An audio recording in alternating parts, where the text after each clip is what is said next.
A new food safety rating system is now in place in King County. Officials say the emoji rating signs you'll see in restaurant windows are in response to what the customers wanted. The signs that are being put in place over the course of the year tell customers which restaurants do the very best at preventing foodborne illness in comparison to one another. It will also provide much more detail than it did before. We are pairing up our inspectors to have side-by-side peer inspections. It's a training tool so that our staff can learn from one another, and it is a proven approach that Stanford researchers say improves quality and consistency. King County Public Health is hoping this system will lead the nation in keeping customers safe when they go out to eat. Becky Elias is the Food Safety Program Manager and joins us now to further explain the new system and its benefits. We know a lot of you have questions, so thank you so much for joining us. Thank you as well. I'm glad to be here. Why change the system at all? We were talking about letters and numbers, and now we're talking about emojis. Yeah. Well, really, rather than changing anything, what we've done is we've added more information. So historically, we have always put our full inspection results online. People can look at any business and see every violation that they've ever had.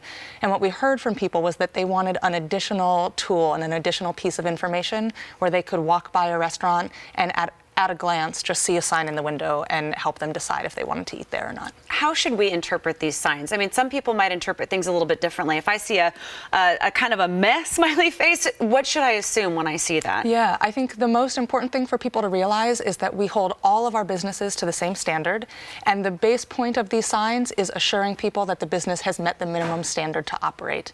And so what we wanted to provide for them was additional information to know that beyond meeting the minimum standard, do I want to go to a place that has the best food safety, or am I willing to go to a place that is above the minimum standard but might not have had the most excellent food safety practice every day? Where do we go to find more information? If our favorite restaurant suddenly has a frowny face on it, for example, what do we do? Yeah, there are two things people can do. One is on the sign itself, they can text to get more information. And so on every window sign that people will see, there are directions where they can text to get more info about what the rating systems mean. And then anyone can also go online, they can look up that restaurant and continue to see that full inspection history there. As a college student, anytime I heard grading on a curve, It made me nervous because I thought, what if everybody else in the class is just amazing and I do okay, but based on that, I'm going to fail now. Right. I can see from the restaurant perspective that being a concern, and then the opposite for customers. So when you say you're doing this on a curve, what does that really mean? Yeah, well, in thinking about it for school, a comparison that we want to make really clear again is that it starts with the business has passed. The business has already passed their exam and they've met our standard of meeting basic food safety practices. Beyond that, we want to account for what we know are many ranges of what could happen in a restaurant. A restaurant might only serve ice cream, and that's very low risk. A restaurant might do full service meals. They might be handling meat, doing lots of cooking. And so one of the things that this adjustment does is it makes sure to compare ice cream shops against ice cream shops and businesses that are doing very minimal food safety handling with businesses that are doing much more complex operations. So it helps to account and adjust for the range of variation that might occur in a restaurant. We're summing up that information to give people that just-in-time decision tool, and we continue to have the full inspection histories available online. We talked about emojis. I would imagine, and I've heard a little bit about this, that it can help address language barriers. Is that one of the reasons that we went that way? It was. It was really important to us that the information was easily understood by everybody, regardless of what language they speak or how old they are, or if they're visiting Seattle for the first time. We wanted someone to walk by and be able to understand the clear message. And what we learned from doing focus groups and community meetings and surveys was that the ABC didn't necessarily resonate to all people in the same way, and people wanted more information than just a sign that said that the restaurant passed. Have the inspections themselves changed at all?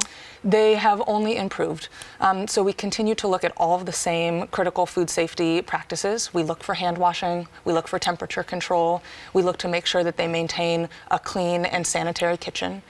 And then beyond that, we now have our inspectors once a month go out and do side-by-side inspections to serve as kind of a calibration tool and a training model for each other, where they are then learning all of the skills that their coworkers have and making sure that they're all on track. And you mentioned that a lot of this came from kind of a customer response, needing to have something a little bit more easier to understand. If people start kind of interpreting this and they start using this system both as business owners and as consumers, but they have feedback, are you open to hearing that feedback, or how can people communicate with you how it's working? We are. We certainly want to hear what's working for people and what's not, and we've designed the rollout over the years so that we can evaluate what the impacts are as we go. So we welcome feedback online. We have quarterly stakeholder meetings that we encourage people to attend, and we want to hear what people have to say.